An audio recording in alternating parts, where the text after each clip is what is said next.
Hello students, in today's lecture we are going to understand the basic concepts of the integrations. First of all, I want to tell you the brief introduction of calculus. Here, integration. Introduction. There are two branches of the calculus. First, differential calculus. Second, integral calculus. Number first, differential calculus. In differential calculus, we start with a function f of x and obtain its derivative d by dx f of x. Here, d by dx f of x is the rate of change of function f of x with respect to x. Means the function changes when the value of x changes. Number second, integral calculus. In integral calculus, we know the rate of change of function and we have to find the function f of x. Here we are given the derivative of function. Using the derivative of function in integration, we have to find the original function. Or in differential calculus, we are given a function and we are required to find its derivative. Here, function f of x is given and to find the derivative of function d by dx f of x. While in integral calculus, we are required to find the function whose derivative is given. The derivative of function. What is to be find? To find function itself. The both processes are shown below by the figure. F of x, when you are given the f of x, you have to find its derivative d by dx f of x. You have given the function f of x, you have to find its derivative d by dx f of x. This process is called the process of differentiation. You are given a derivative d by dx f of x, which is equal to capital F of x, and we have to integrate it to find the function f of x. This process is called the process of integration or antiderivatives. Integration is also known as the derivative. For example, if f of x is equal to x cubed, then derivative of f of x is equal to 3x square. I hope you are very familiar with the derivatives, because without derivative you cannot integrate the function properly. You should understand the derivatives carefully and conceptually. Antiderivatives. The antiderivative of 3x square is equal to x cubed. If f of x is differentiable function such that d by dx f of x is equal to f of x, means function f of x is differentiable. The function f of x is differentiable such that d by dx f of x is equal to f of x.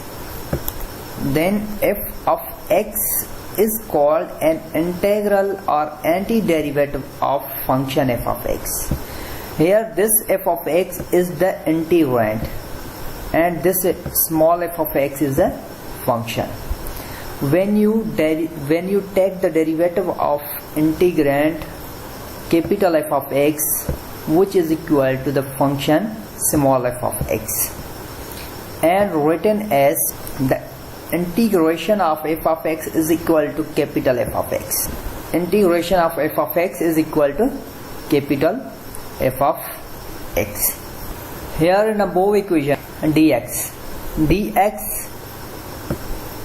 indicates that the integration is performed with respect to variable x. Now we have to define the term integration. The process of finding the integral of a function is called integration. What is integrand?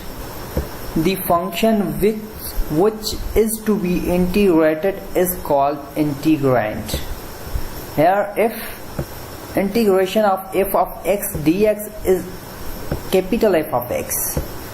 Then small f of x between the dx and integral sign is called integrand. This is called integrand. Integral sign. This symbol is used to denote the integral sign or the sign of the integration. The mathematician Leibniz introduced this symbol. Constant of integration and indefinite integrals.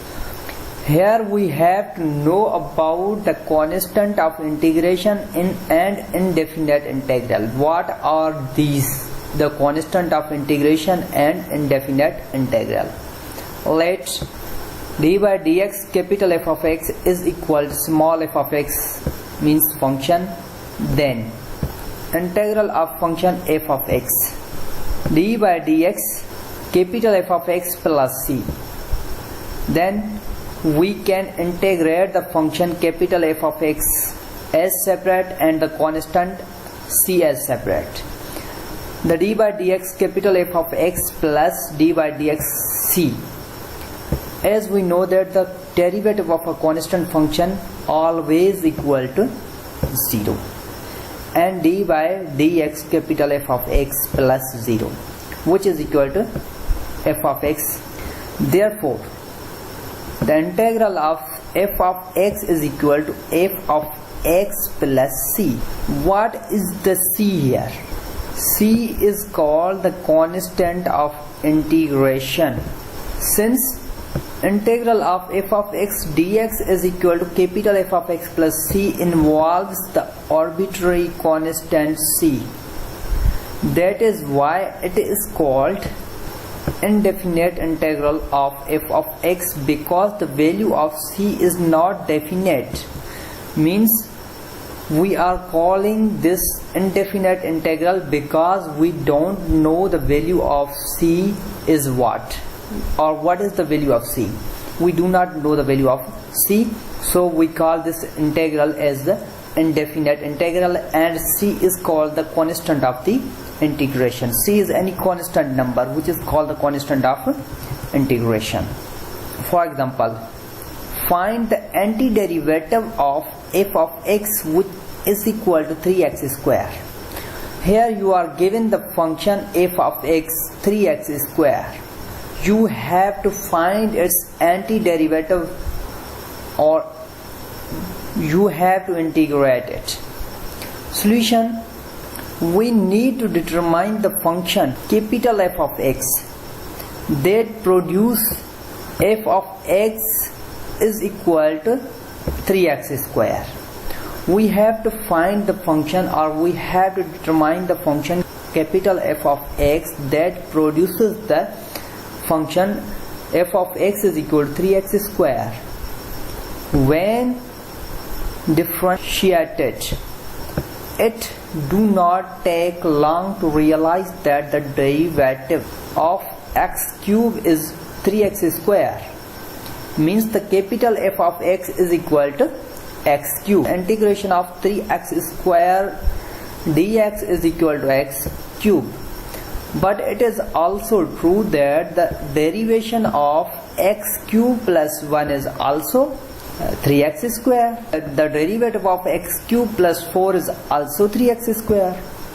The derivative of x cube minus 3 is also 3x square. In fact, we have to generalize this formula as d by dx x cube plus c is equal to 3x square for any constant c. Means the value of c could be any number. We don't know what it will be. In the view of this, we say that integration of 3x square dx is equal to x cube plus c, not this one, only this.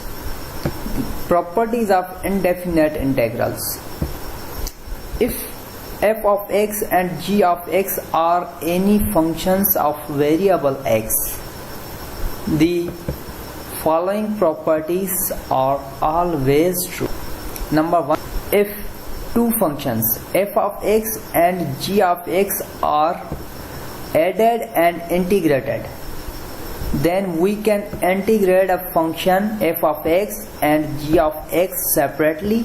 Then we can add the integrals of these functions. You can integrate both separately and then add up them. Means two functions is to be added and integrated over. We can integrate f of x separately and integrate g of x separately. Then we can add them. Or if two functions f of x minus g of x are integrated, then we can integrate f of x separately, g of x separately, and then both can be subtracted or added together. Number 3, if a constant number k is multiplied by any function f of x and integrated, then k can be taken out of the integral, and function can be integrated. And k is any constant may be taken out of the integral, provided that the antiderivative of f of x and g of x exist. The integration of any constant number will be the constant multiplied by x plus c. The integration of any constant number k dx is equal to k into x, k times of x plus c, and k being any real constant number. Inshallah, I will come with my next lecture. Allah Hafiz.